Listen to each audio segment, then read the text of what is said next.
ఆరోగ్యాభిలాషులందరికీ నా నమస్కారం. పూర్వం మన పెద్దలు అనేక రకాల ఆకుకూరలని తమ ఆహారంలో ఒక భాగంగా చేసుకొని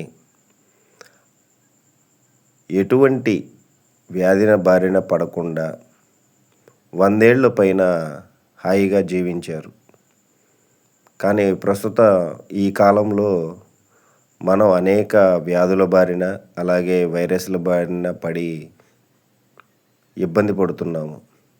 అంతేకాకుండా దీర్ఘకాలంగా వేధించే వ్యాధుల బారిన అధికంగా పడుతున్నాము. వీటన్నిటికీ ప్రధాన కారణం మన పూర్వీకులు అంటే మన పెద్దలు తిన్న ఈ ఆకుకూరలు, అలాగే చిరుధాన్యాలు వీటి జోలి మనం వెళ్ళకపోవటం వలన, వాటిని తినకపోవటం వలన మనం చాలా నష్టపోతున్నాం. పూర్వం మన పెద్దలు వాడిన ఆకుకూరలలో ప్రధానమైనది ఈ తూటికూర అండి. ఈ వీడియోలో మీరు చూస్తున్నది తూటికూర. దీనినే తూటాకు, ఇలా ఒక్కొక్క ఏరియాలో ఒక్కొక్క పేరుతోటి దీన్ని పిలుస్తూ ఉంటారు. ఇది పచ్చకాడతో ఉండేది ఒక రకంగా ఉంటుందండి. అలాగే దీంట్లోనే వంకాయ కలరు కాడ కూడా కలిగి ఇలా 2 రకాలుగా మనకి కనపడుతూ ఉంటుంది. ఇవి పొలం గట్ల మీద, అలాగే కాలవల్లో, మంచినీటి చెరువుల ఒడ్డున ఇది ఉంటుందండి. ఇది నీళ్ల మీద పాకుతూ పెరుగుతూ ఉంటుంది. దీనిని గుర్తుపట్టాలి అంటే దీని ఆకులు మన చిలకడ దుంప ఆకులని పోలి ఉంటాయి.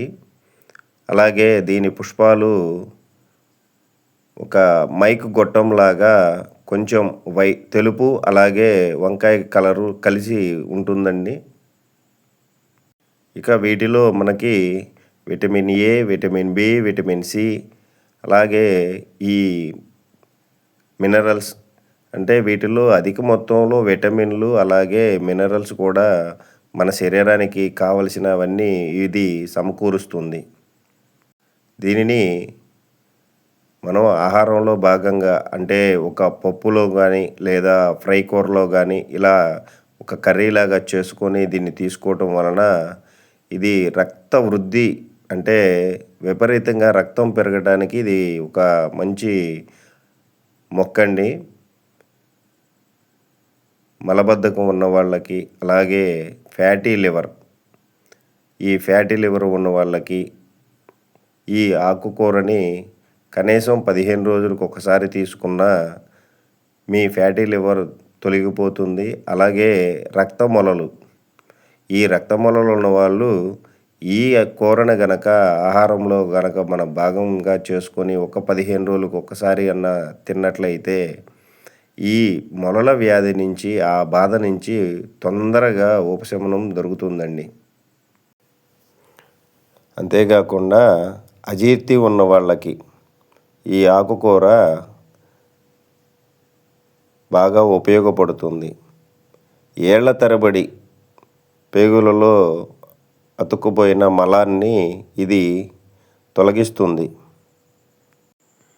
ఇలా మన పొట్టకి సంబంధించి అనేక రకాలుగా, అనేక విధాలుగా ఇది మనకి శరీరానికి ఎంతో ఉపయోగాన్ని చేకూరుస్తున్న ఆకుకూర. దీనిని మహారాష్ట్ర, అలాగే ఒరిస్సా, కర్ణాటక, ఈ గిరిజన ప్రాంతాలు, అలాగే కొన్ని ఏరియాలలో ఆకుకూరగా అమ్ముతూ ఉంటారు. అయితే ఇది మనకి ఎక్కడ పట్టినా దొరికే ఒక చిన్న మొక్క.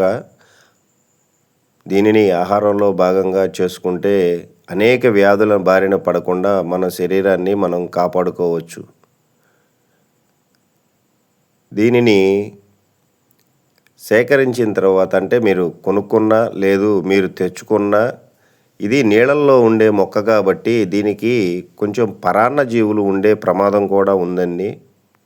కాబట్టి ఈ ఆకుకూరని తెచ్చుకున్నప్పుడు కొంచెం ఉప్పు నీళ్ళల్లో బాగా శుభ్రంగా కడుక్కొని తర్వాత దీన్ని వాడుకుంటే చాలా ఉత్తమ ఫలితాలు ఇది ఇస్తుంది. నా వీడియోస్ కనుక మీకు నచ్చినట్లయితే లైక్ చేయండి, షేర్ చేయండి, అలాగే కామెంట్లు పెట్టండి. సబ్స్క్రైబ్ చేసుకోవటం మర్చిపోవద్దండి. ఈ వీడియో చూస్తున్న వాళ్ళలో ఎవరికైనా ఆరోగ్యపరంగా ఏదైనా ఇబ్బంది అంటే సమస్య ఉన్నట్లయితే కామెంట్లో పెట్టండి. దాని మీద నేను వీడియో చేసి పెడతానండి.